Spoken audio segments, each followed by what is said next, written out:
கதை கேட்க வந்த என் அன்பு நெஞ்சங்களுக்கு வணக்கம். மறக்காமல் சேனலை சப்ஸ்கிரைப் பண்ணிட்டு தொடருங்கள் நண்பர்களே.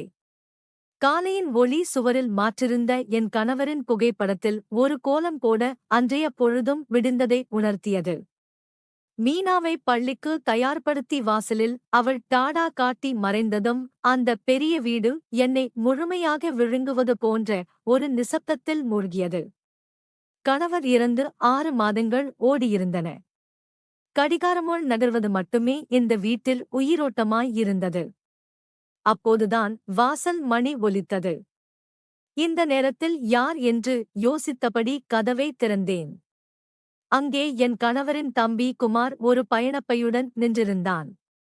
வாங்க தம்பி, சொல்லவே இல்லை என்ற என் அதிர்ச்சியை மறைத்து உள்ளே அழைத்தேன். சர்ப்ரைஸ் அண்ணி, எப்படி இருக்கீங்க? மீனா ஸ்கூல் போயிட்டாளா என்றான் இயல்பாக. போயிட்டா, நீ எப்படி திடீர்னு? சும்மாதானா அண்ணி, உங்களையும் மீனாவையும் பார்த்துட்டு போகலாம்னு என்றான்.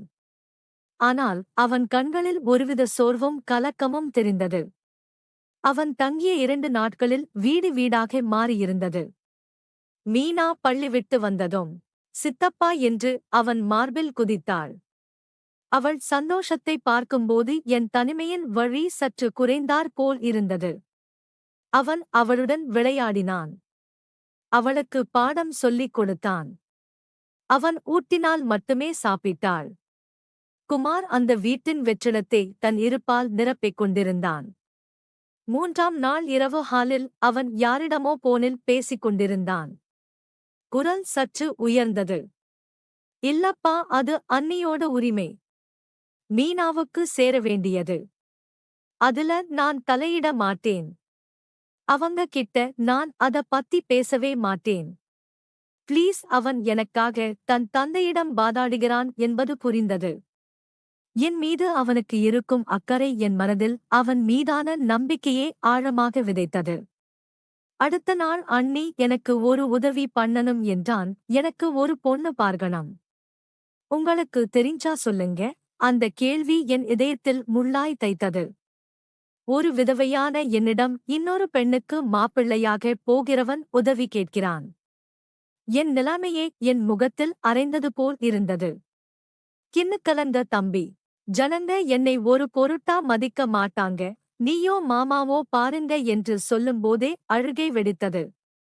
அண்ணி, அண்ணி, சாரி அண்ணி, நான் உங்களை கஷ்டப்படுத்திட்டேன் என்று பதறிப்போய் என் அருகே வந்தான். அவன் ஆறுதல் வார்த்தைகள் என் துக்கத்தை அதிகப்படுத்தவே செய்தன. அதற்கு அடுத்த நாள் குமாருக்கு கடுமையான காய்ச்சல். உடம்பு நெருப்பாய் கொதித்தது. மருத்துவரிடம் அழைத்துச் சென்று மாத்திரை வாங்கி கொடுத்தேன். அன்று முழுவதும் அவனுக்கு பணிவிடை செய்வதிலேயே என் பொழுது கழிந்தது. நெற்றியில் ஈரத்ததுணி போட்டேன். கஞ்சி காய்ச்சி கொடுத்தேன். என் அருகிலேயே படுத்திருந்தான். மாலை மயங்கும்போது காய்ச்சலின் சோர்வில் அண்ணி என்று மெல்லிய குரலில் அழைத்து மெதுவாக என் மடியில் தலை சாய்த்து கொண்டான். ஒரு கணம் நான் உறைந்து போனேன். ஒரு அந்நிய ஆணின் தலையை என் மடியில். ஆனால் மறுகணம் அவன் என் தம்பி மாதிரிதானே என்ற எண்ணம் எழுந்தது. அவன் என் மடியில் ஒரு குழந்தையைப் போல அயர்ந்து உறங்கி போனான். அவன் நெற்றியில் வழிந்த வியர்வையே என் சேலை தலைப்பால் துடைத்து விட்டபோது என் உடலுக்குள் இதுவரை உணராத ஒரு மின்சாரம் பாய்ந்தது. அது தாய்மையா, அல்லது அதை தாண்டிய வேறு ஏதேனும் உணர்வா என்று பிரிக்க தெரியவில்லை. 2 நாட்கள் கழித்து அவன் தேறி எழுந்தான். ஆனால் அந்த மடியில் உறங்கிய சம்பவம் எங்களுக்குள் இருந்த மெல்லிய கோட்டை அழித்திருந்தது. அன்றிரவு புத்தகம் படித்துக் கொண்டிருந்தவனிடம், தம்பி, முடி ரொம்ப வறண்டிருக்கு, தலைக்கு எண்ணெய் வைக்கவா என்றேன். என் குரல் எனக்கே புதிதாக ஒலித்தது.